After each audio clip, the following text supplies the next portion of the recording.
नमस्कार दोस्तों, मैं स्मित और आज का हमारा टॉपिक है हरियाणा की भौगोलिक संरचना व मृदा और पर्वत।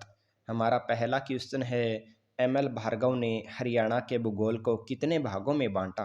तो एम एल भार्गव ने हरियाणा को मुख्य रूप से तीन भागों में बांटा। कितने भागों में बांटा?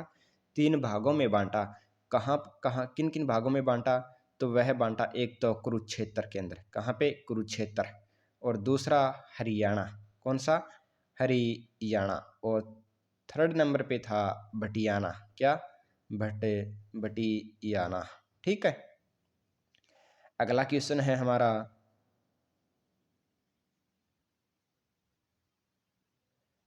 हरियाणा के सर्वाधिक भाग पर किस प्रकार की मृदा पाई जाती है? तो हरियाणा के सर्वाधिक भाग पर किस प्रकार की मृदा पाई जाती है? वह पाई जाती है बलुई दोमट मृदा। कौन सी? बलुई दोमट मृदा। और बलुई दोमट मृदा को किस नाम से जाना जाता है? इसको कछारी मृदा भी बोलते हैं। क्या बोलते हैं? कछारी मृदा। या अन्य मतलब राज्य के अंदर और किस नाम से भी जाना जाता है बलुई दोमट मृदा को? तो वह जाना जाता है रोसली मृदा। किस नाम से? रोसली मृदा। ठीक है। और पूछ लिया जाए कि गिरिपादीय मृदा कहाँ कहाँ पर पाई जाती है? तो यह अंबाला, पंचकुला और यमुनानगर के अंदर पाई जाती है। पंचकुला और यमुनानगर। ठीक है। तो इन तीन जिलों के अंदर सबसे ज़्यादा पाई जाती है। ठीक है। अगला क्वेश्चन है हमारा, लाल मृदा राज्य में सर्वाधिक कहाँ पाई जाती है? तो लाल मृदा राज्य के अंदर कहाँ पे पाई जाती है सर्वाधिक? वह पाई जाती है सिरसा डिस्ट्रिक्ट के अंदर। कहाँ पे? सिरसा डिस्ट्रिक्ट के अंदर सर्वाधिक मात्रा में पाई जाती है। और सर्वाधिक कपास कहाँ पे होती है? तो वह होती है हमारी सिरसा डिस्ट्रिक्ट के अंदर। कहाँ पे होती है? सिरसा डिस्ट्रिक्ट के अंदर ही सर्वाधिक कपास होती है। हमारा अगला क्वेश्चन है, बलुई दोमट मृदा को राज्य में और किस नाम से जाना जाता है? तो बलुई दोमट मृदा को राज्य में और किस नाम से जाना जाता है भाई? वह जाना जाता है रोसली मृदा। किस नाम से? रोसली मृदा। और गिरिपादीय मृदा का मतलब स्थानीय नाम पूछ लिया जाए तो इसको कंघी के नाम से भी जाना जाता है। गिरिपादीय मृदा को क्या और क्या बोलते हैं स्थानीय रूप से? गिरिपादीय मृदा को घर या कंघी। क्या? घर या कंघी। ठीक है, के नाम से भी जाना जाता है। अगला क्वेश्चन है हमारा, राज्य के कितने प्रतिशत भाग पर मृदा लवणता व क्षारीयता से ग्रस्त है? तो मतलब हरियाणा राज्य की कितनी प्रतिशत मृदा है वह लवणता व क्षारीयता से ग्रस्त है? तो इसका हमारा राइट आंसर रहेगा ऑप्शन नंबर डी 32%। कितना? Option number D 32%। और इसको स्थानीय नाम से किस रूप से जाना जाता है भाई? स्थानीय नाम रहेगा इसका कौन सा? रेह व कलर। क्या? रेह व कलर। ठीक है। अगला क्वेश्चन है हमारा कि राकर, बरा, बरी, लोनी व सेम क्या कहलाती हैं? तो इसको हम क्या बोलते हैं? हम बोलते हैं इसको क्या? लवणीय मृदा। क्या बोलते हैं? लवणीय मृदा। ठीक है। अगला क्वेश्चन है हमारा, राज्य में तरंगित बालू मैदान कहाँ पाए जाते हैं? तो राज्य के अंदर तरंगित मैदान कहाँ कहाँ पर पाए जाते हैं? महेंद्रगढ़ डिस्ट्रिक्ट के अंदर, रेवाड़ी के अंदर और गुरुग्राम के अंदर। तो इसका हमारा राइट आंसर रहेगा ऑप्शन नंबर डी, यह है सभी। ठीक है। अगला क्वेश्चन है हमारा, राज्य में बाढ़ से बनने वाली नवीन मिट्टी क्या कहलाती है? तो राज्य के अंदर बाढ़ से बनने वाली नवीन मिट्टी हमारी क्या कहलाएगी भाई? वह कहलाएगी खादर। क्या कहलाएगी? खादर। ठीक है। और नली व बेट किसको बोला जाता है? तो नली व बेट बोला जाता है किसको? बाढ़ के मैदान को। किसको बोला जाता है? बाढ़ के मैदान को नली व बेट बोला जाता है। ठीक है। और घर व कंघी किसको बोला जाता है? तो घर और कंघी बोला जाता है गिरिपादीय मृदा को। किसको बोला जाता है? गिरिपादीय मृदा। ठीक है। अगला क्वेश्चन है हमारा, राज्य की सर्वाधिक उपजाऊ मृदा कौन सी है? तो राज्य की सबसे अधिक उपजाऊ मृदा कौन सी रहेगी? गिरिपादीय मृदा। कौन सी? गिरिपादीय मृदा। और यह कहाँ कहाँ पे है? अंबाला, पंचकुला और यमुनानगर। कहाँ कहाँ पे है ये? अंबाला, पंचकुला और यमुनानगर। ठीक है, यमुनानगर। अगला क्वेश्चन है हमारा, गिरिपादीय मृदा को कालका व नारायणगढ़ में किस नाम से जाना जाता है? तो गिरिपादीय मृदा को कालका और नारायणगढ़ में किस नाम से जाना जाता है? वह जाना जाता है घर के नाम से। किस नाम से? घर के नाम से। और जगाधरी तहसील के अंदर किस नाम से जाना जाता है? तो जगाधरी तहसील के अंदर कंघी के नाम से जाना जाता है। किस नाम से? कंघी के नाम से जगाधरी तहसील के अंदर गिरिपादीय मृदा को जाना जाता है। ठीक है। अगला क्वेश्चन है हमारा, राज्य में मिट्टी की उर्वरता को बनाए रखने के लिए किस खेती को बढ़ावा दिया जा रहा है? तो किस खेती को बढ़ावा दिया जा रहा है? वह दिया जा रहा है ढेंचा मूंग। किसको? ढेंचा मूंग। ठीक है। अगला क्वेश्चन है हमारा, राज्य का कितना हेक्टेयर है वो जल अपर्दन से प्रभावित है? तो वह कितना क्षेत्रफल है जल अपर्दन से प्रभावित? तो इसका हमारा राइट आंसर रहेगा option number C, 2.76 lakh hectare. कितना? 2.76 लाख है हेक्टेयर। और अगर मृदा अपर्दन, वायु अपर्दन के बारे में पूछ लिया जाए तो वायु अपर्दन से कितना रहेगा? तो वायु अपर्दन से रहेगा हमारा 15 लाख हेक्टेयर। कितना? 15 लाख हेक्टेयर हमारा वायु अपर्दन से, और 2.76 लाख हेक्टेयर हमारा जल अपर्दन से प्रभावित रहेगा। ठीक है।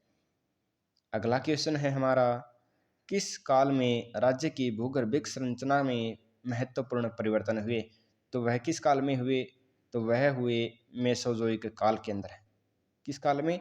मेसोजोइक काल के अंदर। और केनोजोइक काल के अंदर हमें किसका पता लगता है? तो इसके अंदर हमें नदी, नाले व पहाड़ का पता लगता है। किसका? नदी, नाले और पहाड़। ठीक है। अगला क्वेश्चन है हमारा, राज्य में बालू के टिल्लों की सामान्य ऊंचाई कितनी है? तो राज्य के अंदर बालू टिल्लों की सामान्य ऊंचाई रहेगी 3 से 6 मीटर। कितनी? 3 से 6 मीटर। और सर्वाधिक ऊंचाई रहेगी 15 मीटर। कितनी? सर्वाधिक ऊंचाई रहेगी 15 मीटर। ठीक है।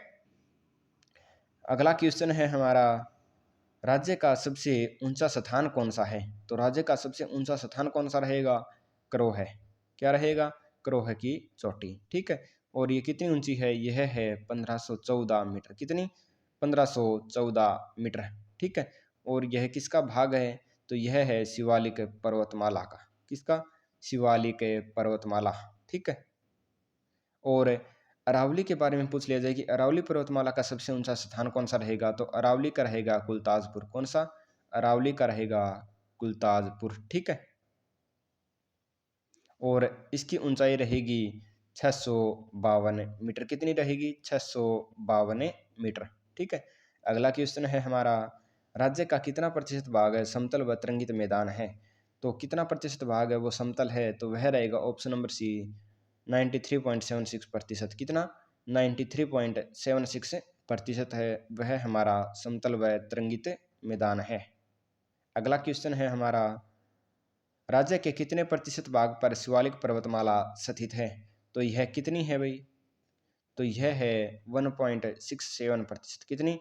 1.76% है वह शिवालिक पर्वतमाला स्थित है। ठीक है। अगला क्वेश्चन है हमारा, अरावली पर्वतमाला का प्रवेश द्वार किसे कहा जाता है? तो अरावली पर्वतमाला का प्रवेश द्वार हम किसको कहते हैं भाई? Option number C, Gurugram district को। किसको बोलते हैं? गुरुग्राम को। ठीक है। अगला क्वेश्चन है हमारा, शिवालिक पर्वत श्रेणियां राज्य के किन किन जिलों में स्थित है? तो शिवालिक पर्वत श्रेणियां पंचकुला, अम्बाड़ा, यमुनानगर और यह सभी। तो इसका हमारा राइट आंसर रहेगा ऑप्शन नंबर डी, यह सभी। ठीक है। अगला क्वेश्चन है हमारा, राज्य में कपूरी पहाड़ियाँ कहाँ स्थित हैं? तो राज्य के अंदर कपूरी पहाड़ियाँ कहाँ पे है? दादरी डिस्ट्रिक्ट के अंदर। कहाँ पे है? दादरी डिस्ट्रिक्ट के अंदर कपूरी पहाड़ियाँ स्थित है। ठीक है। अगला क्वेश्चन है हमारा, राज्य में सीमग्रस्त व लवणीय भूमि के उपचार के लिए ऑपरेशनल पायलट प्रोजेक्ट किस वर्ष प्रारंभ किया गया? तो यह किस वर्ष प्रारंभ किया गया? तो यह किया गया 1994 के अंदर। ऑप्शन नंबर सी, 1994 के अंदर ऑपरेशनल पायलट प्रोजेक्ट प्रारंभ किया गया। ठीक है। अगला क्वेश्चन है हमारा, हरियाणा के मैदानी भाग की समुद्र तल से ऊंचाई कितनी है? तो इसकी ऊंचाई रहेगी हमारी 700 से 900 फीट। कितनी? 700 से 900 फीट। ठीक है। अगला क्वेश्चन है हमारा, केंद्रीय मृदा लवणता शोध संस्थान की स्थापना कब की गई? तो इसकी स्थापना की गई 1969 के अंदर। कब की गई? 1969 के अंदर। कहाँ पे? करनाल के अंदर। कहाँ पे की गई? करनाल के अंदर। ठीक है। अगला क्वेश्चन है हमारा, राज्य में मृदा अपरदन से ग्रसित जिले कौन कौन से हैं? तो राज्य के अंदर जल अपरदन से ग्रसित जिले कौन कौन से हैं? तो इसका रहेगा ऑप्शन नंबर डी, यह है सभी, यमुनानगर, अम्बाड़ा और पंचकुला।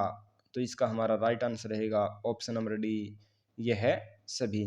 और अगर पूछ लिया जाए कि चट्टानी तल की मिट्टी है वो कहाँ पे पाई जाती है, तो चट्टानी मिट्टी कहाँ पे पाई जाती है? वह पाई जाती है हरियाणा के दक्षिणी भाग में। कहाँ पे?